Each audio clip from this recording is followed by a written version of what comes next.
Salut, c'est Dr Love. Comment ça va mes enfants? Je suis ravie de vous retrouver pour ce Ça veut dire quoi hashtag demande à Nad numéro 19. S'il vous plaît, la semaine prochaine on fête les 20 semaines de ce concept qui me ravit toujours autant et qui a l'air de vous ravir toujours autant parce que comme d'habitude je vous ai demandé à toutes et à tous de me raconter sur Instagram vos histoires de cœur. Vous avez été comme d'habitude très nombreux à répondre à l'appel. Merci infiniment, donc on va s'y atteler dès maintenant. Petite précision juste avant de commencer, toutes les questions sont numérotées, ce n'est pas pour rien, c'est pour te permettre de réagir dans les commentaires. Que tu sois d'accord avec moi, que tu aies une petite nuance à ajouter à mon propos ou au contraire que tu sois pas du tout d'accord avec moi, y a aucun problème, tu peux le dire dans les commentaires à condition d'être bienveillant et poli, bien entendu. Moi de toute façon parler des histoires d'amour c'est ma passion, donc surtout n'hésite pas. Mais seulement précise juste le numéro de la question dont tu parles, sinon on ne comprendra rien de ce que tu racontes. Alors dans le ça veut dire quoi précédent, numéro 18, donc vous m'avez beaucoup dit « Oh bah dis donc, mon dieu, j'avais oublié Paf, j'ai oublié Paf dans l'intro !»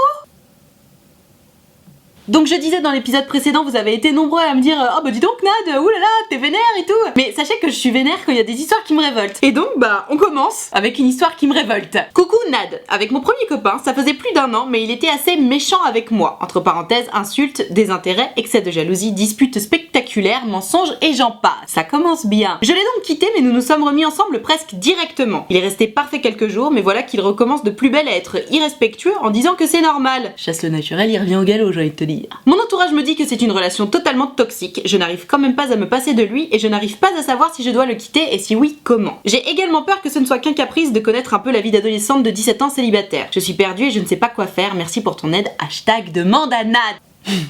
Ma chère Léa, je crois que tu as oublié les fondamentaux dans cette histoire. Un mec qui ne te respecte pas, tu le vires. Voilà, par définition. Et là, t'es trop mignonne, tu me dis « Ah, mais peut-être que c'est un caprice d'adolescente de vouloir connaître ta vie d'adolescente célibataire. » À quel moment c'est un caprice de vouloir s'amuser quand on a 17 ans? Enfin, il y a pas de caprice là-dedans en fait. Juste t'as envie de t'amuser, tu t'amuses, tu vois. Mais non, moi ce qui me dérange en fait dans ton histoire, c'est que t'es resté 1 an avec ce mec. Tu le quittes parce qu'il te ment, il te manque de respect, il te fait des disputes spectaculaires et je sais pas quoi. Tu le quittes et vous vous remettez tout de suite ensemble. Qu'est-ce que c'est que cette histoire? Tu sais que cette personne n'est pas bonne pour toi puisque t'as eu besoin de le quitter. Pourquoi lorsque tu quittes quelqu'un où tu te dis ok ce mec est pas bon pour moi, pourquoi tu te remets avec lui immédiatement? Tu sais que en 1 semaine, 2 semaines, 3 mois, il a toujours pas compris la leçon en fait. Une rupture, ça permet de passer à autre chose et surtout ça permet de se remettre aussi en question dans l'idée où potentiellement vous voudriez vous remettre ensemble. Là tu me dis que c'est presque une relation toxique et tu restes avec lui, mais pourquoi? À quel moment tu peux vraiment me dire j'ai du mal à me passer de ce mec qui est irrespectueux avec moi, qui me ment et qui fait plein d'autres trucs? Enfin, je ne comprends pas.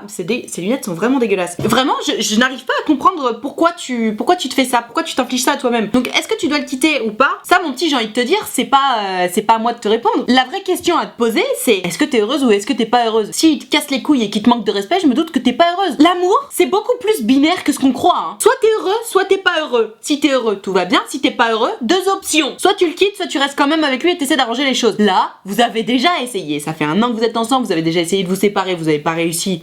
Bon, ok. Léa, il faut que tu passes à autre chose en fait. T'as 17 ans, tu vas pas t'enterrer maintenant avec un connard. À quel moment tu veux faire une chose pareille? Enfin, respecte-toi et écoute un peu les gens autour de toi qui te disent que c'est pas la bonne personne pour toi. Vous vous êtes séparés, vous êtes remis ensemble, il a été gentil 3 jours et puis maintenant il redevient un connard. Et ben ok, ciao, c'est bon, je t'avais laissé une dernière chance, tu l'as saisi, t'en as pas fait ce qu'il fallait, et ben ciao. Franchement, n'hésitez pas dans les commentaires à réagir pour Léa, hashtag question 1, quitte-le. Bon alors clairement c'est le ça veut dire quoi hashtag demande à Nad des connards hein. On enchaîne avec Sophie, c'est un prénom d'emprunt, qui me raconte: il y a quelques mois j'ai fait la connaissance d'un garçon qui était dans la même prépa que moi et qui est allé à la même fac que moi au bout d'1 an. Lui en maths et moi en biologie. On se croise un soir, il m'envoie un message, on discute pas mal, il essaie souvent de me voir. Alors un jour j'ai craqué et je me suis dit que c'était cool après tout si je pouvais me faire des nouveaux amis. Oui, effectivement, on est d'accord. Entre parenthèses, je n'étais pas intéressée. Sauf que le temps passe et je me mets à craquer vraiment pour ce garçon avec qui je passe mes soirées jusqu'à très tard, entre parenthèses, ou très tôt. Un soir on en arrive à dormir ensemble mais pas de sexe et cette nuit-là il a été très tactile et m'a fait beaucoup de caresses. Voyant qu'il ne faisait pas le premier pas, je me lance et je l'embrasse. Plus on s'embrasse, moins je le sens dans le truc. Le lendemain matin, il part en me faisant un high five. What the fuck? Il y a un souci. Effectivement, je te le confirme. En effet, il m'avoue plus tard qu'il a une copine et qu'il me voyait plus comme une amie. Albatar. Depuis j'ai coupé tout contact parce que je souffrais beaucoup, pour moi il y avait vraiment quelque chose entre nous. Seulement après quelques mois sans nouvelles, il m'envoie parfois des messages dont un récemment. Qu'est-ce qu'est-ce que tu fais l'année prochaine? Qu'est-ce que ça peut te foutre, connard? Ah, ça m'énerve. Je ne comprends pas ce qu'il veut, je me suis pourtant montrée froide pour lui faire comprendre que je souffrais. Il est là, mais sans être là en même temps, et ça me blesse. Depuis, je n'arrive pas à m'intéresser au garçon, je n'ai que lui en tête, même si je sais qu'il est toxique. Que faire? Hashtag demande à Nad. Alors ma chère Sophie, je dirais pas qu'il est toxique, je dirais que c'est un gros connard égoïste. C'est différent. Quelqu'un de toxique, c'est quelqu'un qui te fait vraiment beaucoup de mal. Lui, il est juste égoïste. Il te fait pas... Enfin si, il te fait du mal, mais il te fait pas du mal dans le sens il essaie de mindfuck ton esprit. Il t'a menti, il t'a manipulé, mais bon, il a fini par te dire la vérité et par te faire comprendre que c'était mort. Donc à cause de ça, on ne peut pas le qualifier de personne toxique. Et pourtant, il aurait mérité, ce petit salopio. Bon, du coup, ma chère Perrine, je comprends tout à fait cette histoire. En ce moment, en plus, je reçois beaucoup des histoires dans ce style. T'es tombé love d'un mec qui, au final, a une meuf. D'accord. Bah, vous vous êtes embrassés, vous avez passé des soirées ensemble. Part du principe déjà que, bon, bah, toi, t'as rien à te reprocher. Il s'est comporté comme un mec célibataire. Toi, évidemment, t'es tombé dans le panneau, bien sûr. Et puis maintenant, comme une conne, c'est toi qui dois en payer les pots cassés. Donc je comprends que t'es les boules et franchement, soutien à toi parce que c'est pas facile de se faire prendre pour une conne de cette façon-là. Moi, ce qui me dérange dans ton histoire, c'est que tu me dises que tu peux pas te l'enlever de la tête. J'ai l'impression de n'avoir que des histoires comme ça en ce moment d'aller. Ça veut dire quoi, hashtag demande à Nad? Les gars, les meufs, quelqu'un qui se fout de ta gueule, tu l'oublies en fait. Quelqu'un qui se fout de ta gueule, tu peux pas me dire que t'arrives pas à l'oublier. Enfin si, tu peux me le dire puisque c'est le cas. Mais il faut absolument arrêter de donner du crédit à des gens qui ne te respectent pas, qui se foutent de ta gueule et qui ne respectent même pas les leurs. Parce qu'en fait, ce mec-là, au final, de toute façon, j'entends, le problème c'est que t'es tombé love de lui, en gros. Tu crois d'ailleurs être tombé love de lui parce que t'es tombée amoureuse d'un mec qui n'existe pas. Parce que lui, il t'a dit qu'il était célibataire, ce qui est tout à fait faux en fait. Et c'était juste la base de votre relation, la confiance évidemment. Et juste il t'a menti sur la base de la base. À quel moment t'as vraiment l'impression que le mec dont tu es tombée amoureuse existe? Déjà je peux te le dire, il n'existe pas. Si t'as menti là-dessus, je peux te dire qu'il t'a menti sur encore beaucoup d'autres choses. Donc, part bien du principe que ce mec n'est pas honnête, il est même pas honnête avec sa propre meuf parce que on se doute bien qu'il a pas raconté à sa meuf qu'il avait un jeu de séduction avec toi et qu'il t'a pécho et qu'il dormait avec toi, hein, entre nous. Donc bon, dans sa malhonnêteté, on va dire, c'est bien, il a quand même une limite, il a pas couché avec toi. Bravo mec, fantastique. Sophie, t'as pas envie de sortir avec un mec comme ça. T'as pas envie de sortir avec un mec qui est pas honnête, qui te respecte pas et qui est égoïste. Vraiment. Il faut absolument que tu prennes 3 pas de recul et que tu ouvres les yeux sur ta situation. T'es tombée amoureuse d'un mec qui n'existe pas et celui qui a l'enveloppe corporelle de celui que tu crois, que tu espères qui existe, c'est un connard en fait. Paf. C'est un gros connard et t'as pas du tout envie de sortir avec lui. Donc j'entends que ça va être compliqué de l'oublier, mais il faut absolument que tu l'oublies. Et surtout le délire de ouais, il continue d'envoyer des messages et tout. C'est marrant, j'ai une abonnée de Diamant il y a pas longtemps qui m'a raconté son histoire là-dessus. J'aurais tellement aimé vous la faire dans un ça veut dire quoi hashtag demande à Nad, tellement cette histoire était passionnante. En gros elle m'expliquait plus ou moins la même histoire que toi. Elle me disait voilà, j'en ai marre, je veux lui faire regretter, mais je vais le recroiser bientôt, je sais pas comment je vais faire. En fait Sophie, il faut que tu comprennes un truc. Faire regretter, ou alors toi-même tu me dis ouais j'ai été froide pour bien lui montrer que je souffre, mais il s'en bat les couilles que tu souffres. C'est ça le problème. C'est que il s'en bat les reins. Tu sais pourquoi? Parce qu'il est égoïste. Tout ce qui l'importe, c'est lui. Et lui, quand il t'envoie un message, tu me demandes pourquoi, tu sais pas trop où il veut en venir. Moi je te le dis, tu lui manques, c'est tout. Mais le problème c'est que les gens comme ça, égoïstes et qui ne respectent rien, c'est que c'est pas parce que tu leur manques qu'ils vont finir par sortir avec toi. Tu lui manques, donc il va refaire une petite soirée à l'ancienne avec toi, et puis après il va se rebarrer avec sa meuf. Donc ces gens-là, il faut s'en couper, mais ad vitam aeternam. On n'en veut pas dans nos vies. Et donc, comme à cet abonné de Diamant qui se reconnaîtra en regardant cette vidéo, je vais te conseiller la même chose. C'est-à-dire, tu supprimes tous ses réseaux sociaux, tu bloques son numéro, tu le bloques. C'est-à-dire que tu supprimes pas son numéro, tu le bloques. Tu fais en sorte qu'il ne puisse plus jamais t'écrire. Et surtout, le plus important dans tout ça, c'est que le but de l'opération, pour toi, c'est surtout pas que tu te dises tiens dans ta gueule connard. Non, le but de l'opération pour toi, c'est justement que tu l'oublies complètement. Parce que le truc, c'est que quand on garde les gens sur les réseaux sociaux ou qu'on bloque pas les numéros sur le téléphone et tout, on peut potentiellement être dans l'attente. On espère recevoir un message, on espère recevoir une main tendue. Alors que si t'as tout bloqué, eh ben tu sais que tu vas rien recevoir. Et donc toute la tâche d'arrière-plan de ah peut-être qu'il va m'écrire ou ah peut-être qu'il pense à moi ou est-ce que nanana, elle est définitivement stoppée en fait, puisque de toute façon il ne peut pas t'écrire. Et c'est pour ça que pour moi, lorsqu'on n'arrive pas à oublier quelqu'un, c'est vraiment hyper intelligent de tout bloquer. J'insiste sur le bloquer parce que comme ça au moins t'es pas du tout dans l'attente. Et donc encore une fois, comme je le disais, tu le bloques de partout. Et le but vraiment c'est pas pour toi de te dire ah dans ta gueule connard. Enfin, un petit peu d'accord, mais il faut vraiment que tu deviennes juste neutre au sujet de ce mec. Il faut pas que tu restes amoureuse de lui. Il faut pas que tu le détestes parce que de la haine à l'amour, toi-même tu sais, il n'y a qu'un pas. Il faut juste que ça te fasse plus rien quoi. C'est genre ah t'as essayé de m'écrire, ah bah d'accord.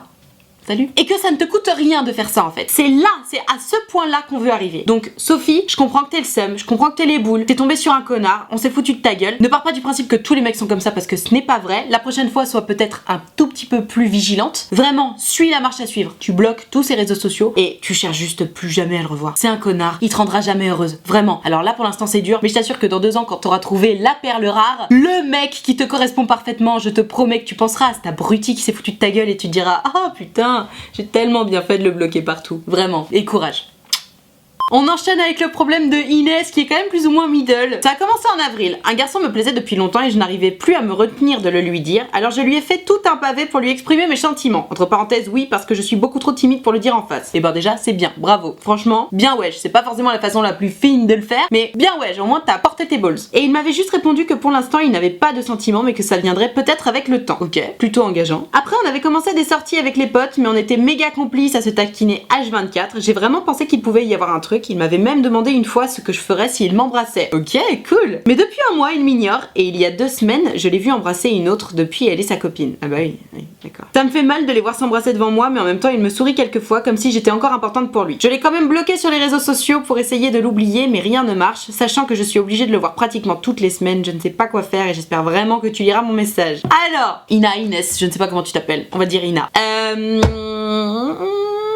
Bon bah j'ai envie de dire tu t'es fait devancer. C'est dommage mais ça arrive ce genre de situation. Moi je trouve ça vraiment super cool déjà que tu sois sorti de ta zone de confort et que tu sois allé dire au mec que tu kiffais, bah voilà je te kiffe. Alors oui tu l'as dit par écrit parce que t'oses pas en vrai, t'es trop timide et tout, mais tu l'as fait. Donc déjà franchement à partir de là, pour moi t'as pris ton destin en main, t'es sorti de ta zone de confort, tu t'es prouvé que tu pouvais le faire et franchement juste pour ça déjà bravo. Vraiment tu peux être fier de toi. Ensuite tu peux être d'autant plus fier de toi que il t'a répondu plus ou moins positivement, c'est-à-dire qu'il t'a dit bah écoute pour l'instant j'ai pas forcément des sentiments mais peut-être que ça peut venir. Il en était même à se demander ce que tu ferais s'il t'embrassait. Donc c'était effectivement plus ou moins engagé. Après là où ça a pêché en fait c'est juste que tu sais que je le dis souvent dans mes vidéos, quand t'es célibataire tu peux tout à fait courir plusieurs chevaux à la fois, y a pas de mal à ça, t'as le droit, tu fais ce que tu veux, t'es célibataire, t'as rien promis à personne. Et simplement je pense qu'il courait une autre fille en même temps que toi et puis l'autre fille elle a peut-être été plus réactive, moins timide et plus précise sur ce qu'elle voulait. C'est à dire que toi tu me dis que ouais vous voyez tout le temps, que vous étiez super complices et tout. Il t'a demandé ce que tu ferais s'il t'embrassait. Ça veut dire qu'il était prêt à t'embrasser. La question que j'aimerais bien te poser, c'est comment t'as réagi à ce moment-là? Parce que, en vrai, alors de toute façon, ce qui est fait n'est plus à faire. Je vais pas te dire t'aurais dû faire ça, t'aurais dû faire ça. Non. Par contre, pour la prochaine fois, aie à l'esprit qu'à partir du moment où un mec sort lui-même de sa zone de confort, on va pas se mentir, pour te dire qu'est-ce que tu ferais si je t'embrassais? Toi, c'est à ce moment-là qu'il faut que tu répondes, mais positivement. Parce qu'en fait, si t'as répondu à un truc en mode, je sais pas, bon, ça donne pas envie d'y aller. Alors qu'en revanche, si tu réponds à un truc du genre, je sais pas, essaie pour voir, tu verras. Tout de suite, ça donne un petit peu plus envie de passer le pas. Tu vois ce que je veux dire? Donc Ina, je pense que tu as dû foirer ce moment vraiment très important. Si jamais tu regardes la vidéo, n'hésite pas à nous le dire dans les commentaires comment t'as réagi le jour où il t'a posé cette fameuse question, parce que quelque chose me dit que t'as réagi trop froidement à son goût, ce qui fait qu'il a dû perdre confiance en lui par rapport à toi dans cette histoire et il a dû se dire ok en fait elle est pas si intéressée que ça, je vais aller voir ailleurs. Je pense Et du coup, il a dû poser la même question à l'autre meuf qui courait en même temps que toi et puis l'autre meuf elle a dû répondre un truc du genre vas-y essaie pour voir. Et puis du coup il a essayé pour voir et puis maintenant ils sont en couple. C'est pas grave Ina, ce genre d'histoire, c'est pas grave du tout parce que toi ça va te permettre de grandir et surtout la prochaine fois que ça t'arrivera, ça te permettra de savoir que c'est le moment où il faut réagir. C'est le moment où il faut saisir ta chance et te dire ok il y a le mec que je kiffe qui est en train de me faire du rentre dedans, je vais y aller. Alors je te dis pas que si un mec te demande qu'est-ce que tu ferais si je t'embrassais, il faut lui choper la tête pour lui rouler une grosse pelle, tu vois, pas forcément, mais c'est ce que je dis souvent dans mes vidéos, apprends un petit peu à jouer le jeu de la séduction, apprends un petit peu les jeux des regards, les jeux un peu tactiles, ouais, apprends à développer ce côté-là chez toi parce que c'est vraiment important de maîtriser ça et peut-être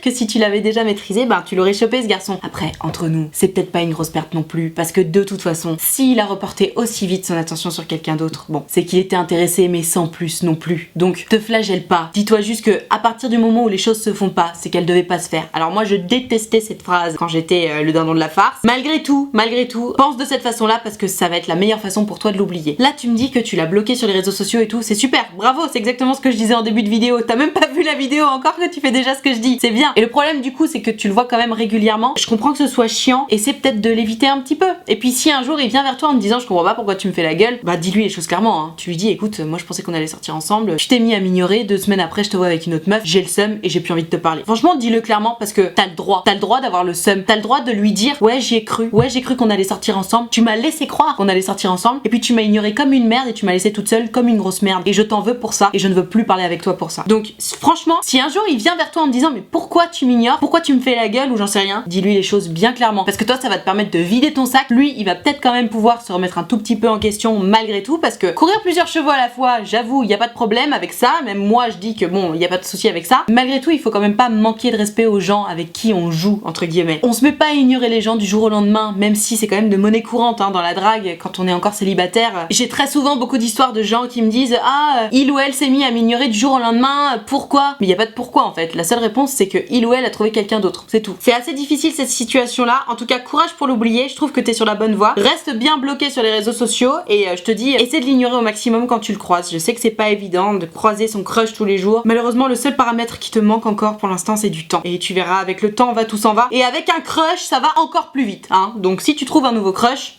go ahead. Une histoire un peu compliquée et assez triste de Johanna qui me raconte: ça fait bientôt 9 mois que je suis avec mon copain. Nos premiers mois ont été magiques, mais depuis on se dispute. On ne se voit que les week-ends, mais depuis 3-4 mois, j'ai pu remarquer qu'il voulait de moins en moins de moi. Il me sort qu'il a la flemme de faire l'amour avec moi. Ok. Il me repousse de plus en plus en disant que c'est moi qui lui en demande trop. Là, ça va bientôt faire 3 semaines qu'il est en vacances avec moi. Je me suis arrangée pour prendre une semaine de congé pour rester avec lui, car dans 4 jours, il part 4 mois et demi en mission car il est militaire. Ok. On passe notre temps à nous disputer pour tout et rien et je ne sais pas quoi faire. Je veux l'attendre parce que je suis persuadée qu'on s'aime et qu'on est fait pour rester ensemble, mais une partie de moi me dit de partir. Il n'y a pas eu un jour ces 3 dernières semaines où il n'y a pas eu de dispute. Que dois-je faire? Merci de tes conseils, t'es la meilleure. Hashtag demande à Nad. Oh ma pauvre Johanna, c'est tellement difficile d'être dans ces situations-là parce qu'en fait, il n'y a pas d'équilibre dans ta relation. Oh, comme je comprends. Oh, comme je comprends. Ton problème, Johanna, c'est que, bon, t'as l'air d'avoir besoin d'un petit peu d'affection, d'un peu d'amour, comme à peu près tous les êtres humains sur Terre. Mais le problème, c'est que d'être humain, entre guillemets, lambda, qui a besoin d'amour comme tout le monde, ton mec te fait passer à un rang beaucoup plus au-dessus parce qu'en fait, il crée le manque chez toi. C'est-à-dire que les premiers mois, c'était magique, comme tu dis, parce que vous étiez d'égal à égal, tout se passait bien, paf. Et là, en fait, étant donné que monsieur se lasse, bah, il te donne moins, et donc toi, t'as besoin de plus. Tu sais, c'est une balance, tout ça. Si on te donne moins, bah, forcément, t'as besoin de plus, et puis si on te donne plus, t'as besoin de moins. Dans toute l'histoire que tu me racontes, qui n'est pas très longue, mais franchement, entre nous, j'ai vraiment pas besoin de beaucoup plus de détails pour comprendre que ça pue la merde, cette histoire. Ça pue la merde, parce que t'es malheureuse, et t'es en train de te rendre tous les jours un peu plus malheureuse. Parce que ton mec, c'est quoi là son problème? C'est qu'il a juste plus envie de faire d'efforts. Et dans la vie, pourquoi on a plus envie de faire d'efforts? Soit parce qu'on tombe en dépression, soit parce qu'on est plus amoureux, ou soit parce qu'on a trop de problèmes, mais bon,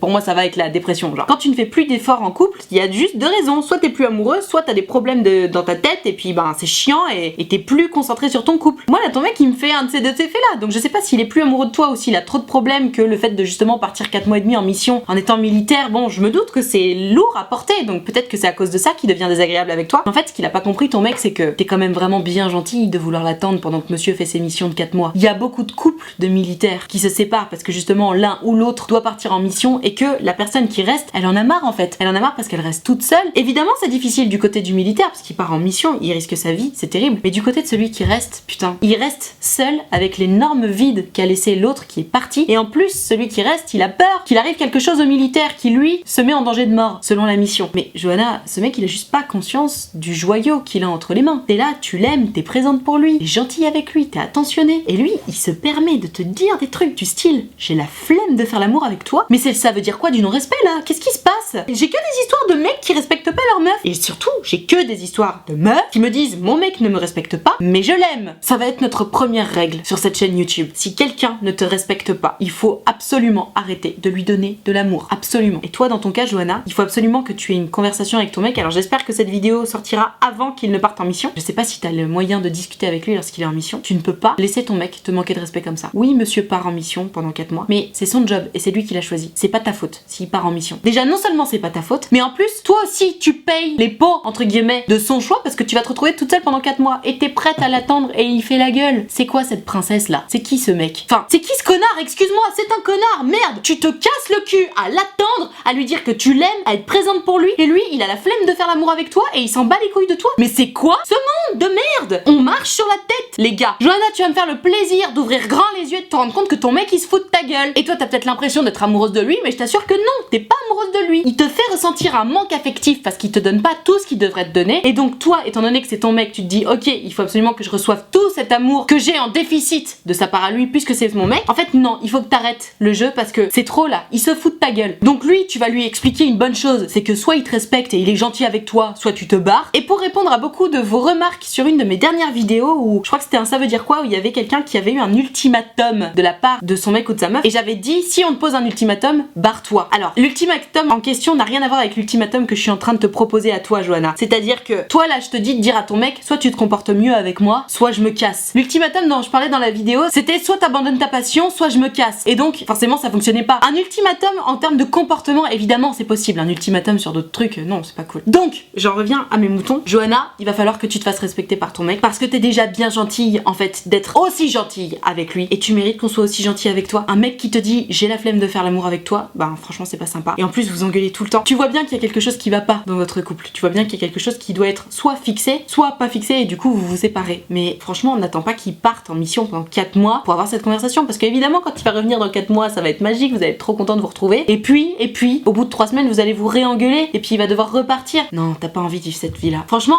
attendre un militaire et tout, bravo, c'est très beau. Quel engagement dans le couple. Mais attendre quelqu'un pendant 4 mois, plusieurs fois dans l'année, t'as intérêt à ce que ce soit vraiment la bonne personne. Parce que si tu te sacrifies à ce point pour quelqu'un qui ne te respecte pas, ou qui ne t'aime pas suffisamment, ou qui se fout de ta gueule, bah t'es juste le dindon de la farce, ma petite. Donc voilà, réfléchis bien à tout ça, surtout respecte-toi, fais passer le respect de toi-même avant tout, et puis fais passer surtout tes besoins. T'as besoin de quelqu'un qui te donne beaucoup plus d'amour que ça, c'est une évidence. Dans ton message, ça transperce. Réfléchis à tout ça, vraiment. Je pense que t'as un petit peu de chemin à faire sur cette histoire.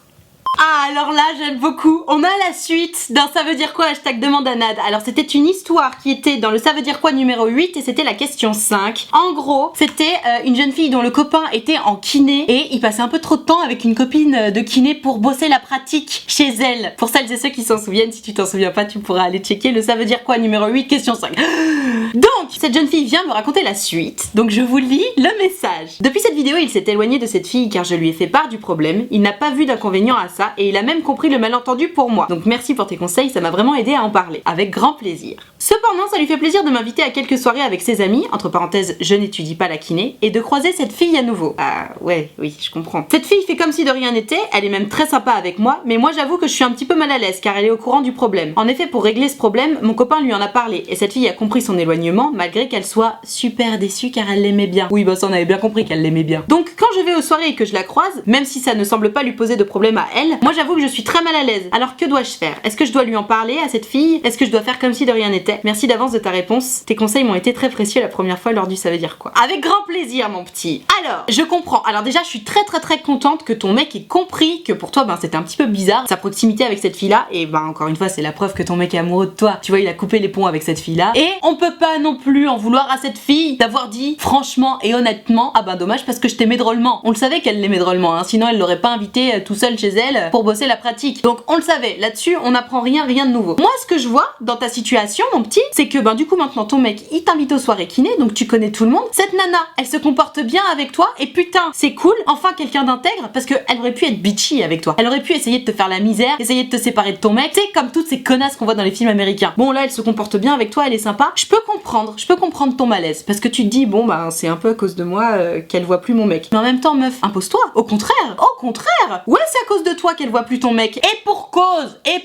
Ouais, je suis là, meuf. Ouais, je m'impose. Et juste, c'est normal en fait. C'est tout à fait normal. Il est absolument hors de question que t'ailles voir cette meuf pour lui dire au fait, je suis désolée hein, de t'avoir dit de pas voir mon mec toute seule chez toi pour bosser la pratique. Non, c'est normal. Tu pars du principe que c'est normal. Et alors là, c'est un problème de confiance en toi qu'il va falloir régler absolument sur ce truc-là. Oui, je comprends que ce soit malaisant de croiser cette meuf-là. Je comprends que tu t'en veuilles entre guillemets, mais en même temps, c'était soit elle, soit toi. Évidemment, t'as choisi toi. Et tu vas pas t'excuser de t'être fait passer en première. En fait, y a même pas de problème parce que en plus, elle accepte ton choix. Elle accepte ta décision et ton mec avec. Et ton ton mec t'invite aux soirées, bref, t'es juste la queen. Ton mec t'a montré que c'était toi la plus importante, assume ce rôle de meuf la plus importante dans la vie de ton mec. Assume que c'est toi qui décides et c'est comme ça. Tu décides pas des faits et gestes de ton mec, bien entendu, mais voilà. Juste, votre relation à ton mec et toi passe au-dessus de cette meuf et t'as pas à être désolé de ça en fait. C'est tout à fait normal. N'importe quelle meuf ou n'importe quel mec qui aurait un comportement ambigu avec ton mec ou avec toi, vous les auriez têche de la même façon, donc t'as pas à te sentir désolé. Donc non, tu ne vas pas parler à cette meuf en lui disant je suis vraiment désolée. Non, non, non et non. Tu t'imposes, c'est toi la queen et c'est tout en fait. Juste, c'est ton mec et ouais t'es là et c'est comme ça. Bam, bam, tchik bam, bam. N'hésitez pas à me dire dans les commentaires ce que vous en pensez. Mais en tout cas, merci de m'avoir raconté la suite de cette histoire. Je suis vraiment très contente que ça aille mieux pour toi. Je suis contente que les ça veut dire quoi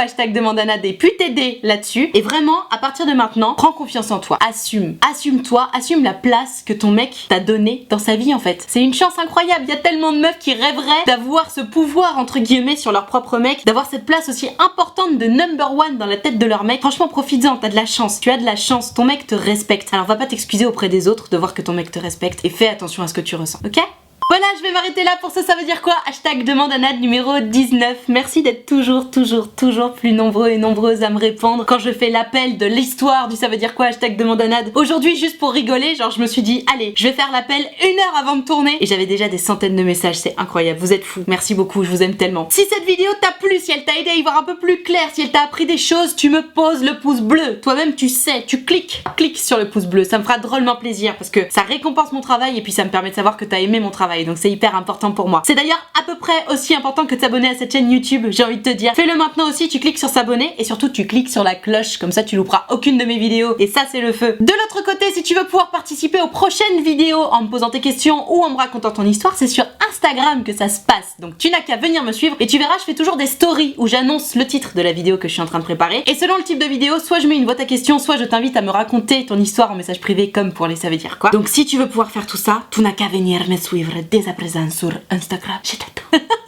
Je profite de la fin de cette vidéo pour t'annoncer que l'option de souscription payante à ma chaîne YouTube est activée. Ce sont les abonnés de diamant. Tu dois les voir partout dans le chat et dans les commentaires avec leur petit diamant à côté de leur pseudo. C'est 5 € par mois et il y a plein d'avantages à faire partie des abonnés de diamant, notamment d'être intégré à ce merveilleux groupe Facebook où tous les abonnés de diamant sont réunis. On discute tous ensemble. Je fais régulièrement des lives Facebook exclusifs pour les abonnés de diamant. Et aussi et surtout, c'est l'avantage avec un grand A des abonnés de diamant. Si tu as besoin de me parler de ton problème de cœur, tu peux le faire directement par Messenger. Je te répondrai le plus rapidement possible en one-to-one. Donc n'hésite pas si tu veux venir les rejoindre, ils sont tous hyper sympas et très accueillants. Tu es le ou la bienvenue. Merci infiniment d'avoir suivi cette vidéo en entier et moi en attendant la prochaine vidéo, je te fais des très gros bisous.